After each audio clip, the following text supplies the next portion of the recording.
Assalomu alaykum hurmatli podpischilarim. Do'stlar, va nihoyat ota-onam ham Madina shahriga yetib keldi. Hozir samolyot qo'ndi. Do'stlar, qaranglar, men bu safarda 5 oyda yetgan bo'lsam, ota-onam 5 soatda yetib keldi.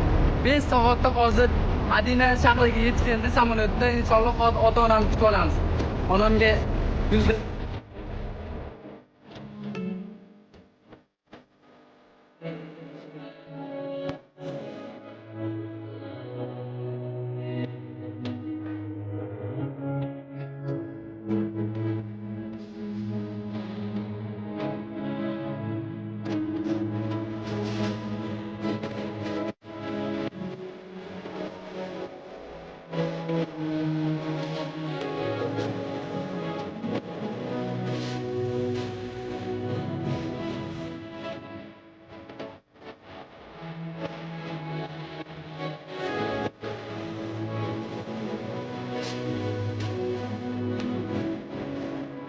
Bo'lmaganni ojiz banda bo'ldirolmas.